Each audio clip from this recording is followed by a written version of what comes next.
जैसे एक कपल होता है, साथ में रह रहे होते हैं, वो कहता है कि या कहती है कि मैं तुम्हारे बिना जी नहीं सकता या जी नहीं सकती। उसके बाद में दोनों में से एक गया, दूसरा मरता ही नहीं है। घर वाले वेट कर रहे हैं, कहेंगे जी आपने कहा था कि भाई मैं जी नहीं सकता, तो अब 2 साल हो गए, 5 साल, चलो ठीक है, 8-10 साल, 15 साल, 20 साल, अब तो छोड़ो। इससे क्या समझ आ रहा है? कैपेसिटी आ जाती है। आ भी नहीं जाती है, वो कैपेबिलिटी है, कहीं से आ थोड़ी रही है, होती है। मतलब वैसे ही कहानियां बना रहे होते हैं कि मैं झेल नहीं सकता हूं, मैं झेल नहीं सकती हूं। अरे आप कितना झेल सकते हो उसकी कोई हद ही नहीं है। देख लो दुनिया में जाकर के लोग क्या क्या झेल रहे हैं, at a physical level, at a mental level. हम खुद ही अपनी कैपेसिटी को अंडर एस्टिमेट कर रहे हैं, उसकी वजह से खुद ही दुखी हो रहे हैं। बड़ा अच्छा लगता है टूट जाने में और दोबारा से खड़े होने में, बड़ा अच्छा लगता है। बच्चों को भी ध्यान से देखना, छोटे छोटे बच्चे होते हैं, उनको हॉरर मूवीज में बड़ा मजा आता है।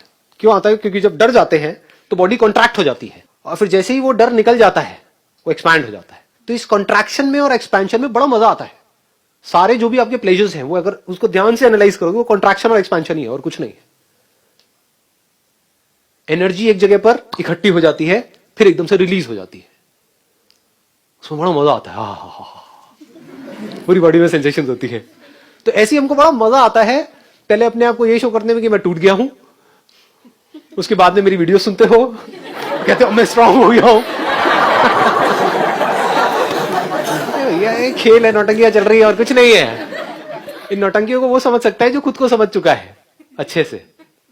मुझे भी बड़ा मजा आता है कभी कभी नौटंकी करने में, यार मूड खराब है, बड़ा मजा आता है, आपको पता नहीं है ये। और फिर जितना खराब होता है उतना ही अच्छा भी हो जाता है।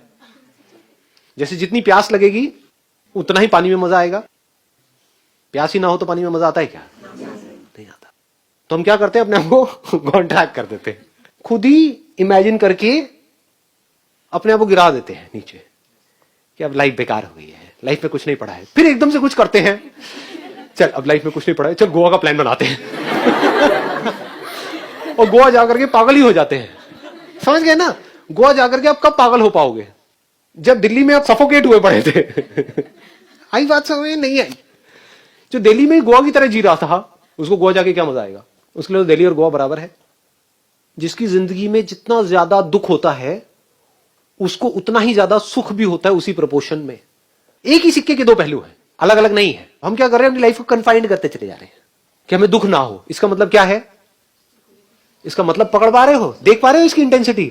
सुख भी नहीं होगा, लाइफ बोरिंग हो जाएगी। इसको बोरिंग लाइफ बोलते हैं। इन्हीं को मैं खच्चर बोलता हूं प्यार से। सर ये वर्ड बहुत अच्छा लगता है, क्योंकि वर्ड सुनते एकदम लगता है कि कोई हमको हमारे असली नाम से बुला रहा है। कोई तो है जो हमें समझा।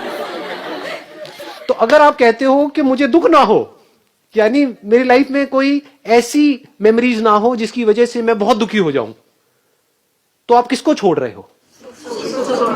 आप उसी प्रोपोर्शन में जो सुख हो सकता है उसको भी छोड़ दिया आपने। अब वो लाइफ कैसी हो गई? एक पत्थर के जैसी, पत्थर दिल। जब मैं बात करता हूं ना अटैचमेंट की, लोग समझ ही नहीं पाते हैं। ये है ना खच्चर। वो ये समझते हैं कि हमें तो किसी के साथ में अटैच ही नहीं होना है। अरे नहीं, जुड़ जाओ तो पूरी तरह से जुड़ जाओ। और जब पूरी तरह से जुड़ोगे तो क्या होगा? वहां पर दुख भी पूरा होगा, सुख भी पूरा होगा। इसको बोलते हैं एक ऐसा दिल जो पत्थर के जैसा नहीं है। रोना आएगा तो पूरा फुट फुट के आएगा, खुशी आएगी तो पूरी आएगी। Now you are open for anything and everything.